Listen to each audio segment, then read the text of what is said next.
In the Tunnel, written by Sapphire Lion 15.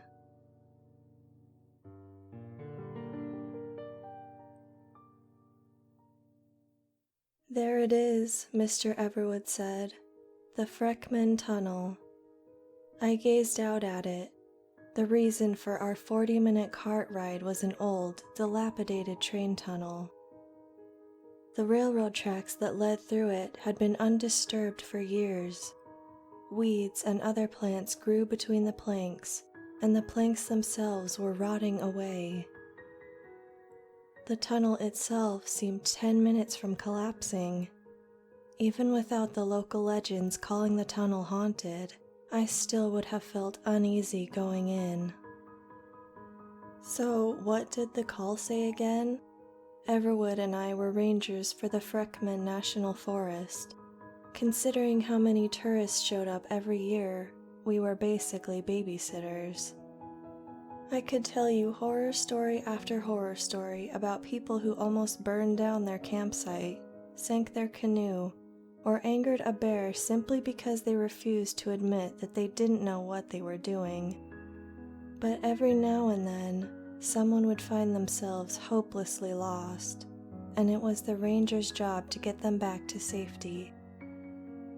At 5 this morning, a guy ran into the HQ, eyes wide. He said that he and his daughter had been hiking near the tunnel when he suddenly lost track of her. He looked around himself, panicked, and ran down the trail screaming for help until he got to HQ. We simply have to find the girl and bring her back. Easy. It was rarely easy. Anyone who's done 10 minutes worth of research on disappearances in national parks knows that not every person who vanishes is easily found. If it was, then I'd sleep a little easier at night. We got out of the cart and started to get our gear together. Along with Everwood and I, 3 other teams were searching the trails and area around the tunnel. There was a chance that the little girl had decided not to go in there, but it had been cloudy and humid all day, and the chances of a rainstorm were slowly climbing. Thus, so were the chances that she'd gone into the tunnel for shelter. If she had, then it was clear that she was a tourist. No sane local would go in there alone. 20 years ago, shortly before the Freckman Forest was declared a national park, the police department had experienced a sudden rush of missing children cases. Specifically, 8 children between the ages of 6 and 13. Nearly a year passed before the truth was discovered. A local construction worker had stumbled into the police station, eyes wide and breathing heavily, and admitted to kidnapping, torturing, and murdering all 8 of the children. He'd led them to the tunnel, showed them where the bodies were buried, and went quietly to prison. When asked why he confessed, as he'd never been suspected and might have gotten away clean, he answered with 4 words: "They told me to." He got life in prison. He's still alive and in his late 50s or early 60s. I've heard he still gets death threats in the mail. After the children's corpses were given proper burials, very strange reports started coming in regarding the tunnel. One woman, a math teacher to several of the murdered children, had been placing a bouquet of flowers at the mouth of the tunnel when she heard a small child crying. As she stepped in, the crying turned to a blood-curdling scream. She stepped out, and it stopped. Other such reports came in, most of them similar to the first. One man, an amateur paranormal investigator, had decided to walk the entire length of the tunnel with a handheld video camera. He was found a day later at the mouth of the tunnel, in a catatonic state. The camera seemed fine at first glance, but the tape had been destroyed beyond repair. It looked like it had been chewed to pieces. I'd first been told the story when I'd come to town for college. A few friends and I had even hiked up to the tunnel. We hadn't gone in. We hadn't even dared each other to. Still, there was a pull to it. Even if you didn't go in, you still wanted to see it. Which is probably why we still got reports of creepy crap happening near or in the tunnel. Everwood gave me a friendly slap on the back, making me jump. "Come on, Ellison, we have a job to do." He put on his gloves and took his flashlight from his belt. He always wore gloves, even if it wasn't that cold out. We turned on our flashlights and started in.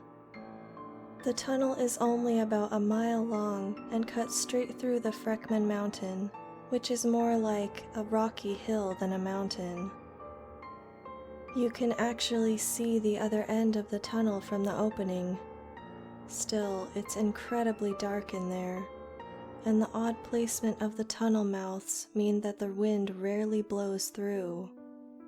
Other than some moss and earthworms, there wasn't any wildlife in there. Even bears avoided the tunnel. I doubted heavily that she was in there, but I called out her name. "Emily?" My voice reverberated off the stone walls and sounded out of place. I looked at Everwood. He gave me a smile, but his eyes betrayed him. He was as nervous as I was. We walked for a minute. What few breezes did blow through had brought in a few dead leaves. They crunched under our boots. As familiar as the sound was, I almost wished that they weren't there. The noise echoed off the walls and made it sound like there was an army walking through instead of two middle-aged men. While I knew I wouldn't see anything, I kept looking over my shoulder to make sure that it was just us two. I was about to suggest that we turn back, as she obviously wasn't in there, when Everwood signaled for me to stop. He pointed to the wall and shined his flashlight there. I copied him, expecting to see the girl or some hideous sight. It turned out to be neither. After the police had finished their work in the tunnel, the mayor had arranged for a plaque to be made and placed in the tunnel. In bold letters, it stated the names of the children and the fact that they'd been murdered at the spot where the plaque hung. It was covered in 20 years' worth of grime, but it was still readable. It still sent a shiver down my spine. At that point, we were halfway through. The end of the tunnel was becoming brighter and brighter. Still, it seemed like we were in pitch darkness when the flashlights went out. "The hell?" Everwood cursed as he blindly opened the battery compartment to his flashlight. "Let's just keep going." I didn't want to spend one more second in that tunnel. I wasn't just nervous anymore. I was scared. There was something about that tunnel, something about being in the exact place where those kids died that made me want to run. If I'd been alone, I would have already been running. Everwood must have heard the panic in my voice because he started walking forward again. I followed. I wanted him to go faster. I wanted out of there. I felt a cold hand slip into mine. I squeezed it. I always liked how Everwood wasn't afraid to show some friendly affection. I'd seen him hug lost hikers when they were scared and joke with scared little kids to help them relax. I let go of the hand as we got closer to the end. Then I practically ran out. It had started raining while we were in the tunnel, and the daylight made my eyes scream in pain. I didn't care. I closed my eyes and felt the drops hitting my body. Everwood didn't ask me what I was doing. He just stood to the side. It wasn't long before my radio crackled to life. It was Ranger Suzuki, a member of one of the other teams. "We found the girl. She was over near the lake." "She okay?" Affirmative, just a little wet from the rain. Start heading back to HQ. 10-4. I put my radio back in its holster and told Everwood the good news. He looked relieved. We started heading back, this time walking around the tunnel. There was no need to hurry. Our shifts would be over by the time we got back. Once our cart was in sight, I really started to relax. Everwood? Yeah? Thanks for what you did in the tunnel. What? What do you mean? You know, I was embarrassed to say it, but finally just spat it out. Thanks for holding my hand. Everwood stopped dead. I stopped too, ready to argue. That's when I realized that Everwood was still wearing his gloves. The hand I'd held had been cold and bare.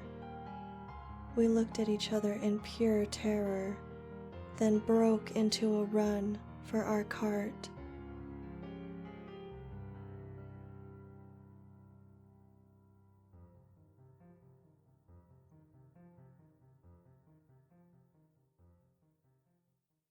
Thanks for joining me, everyone. I hope you enjoyed this story. Please give that like button a smash or a caress, whatever you prefer. Have a good night, everyone. Love, the Mistress.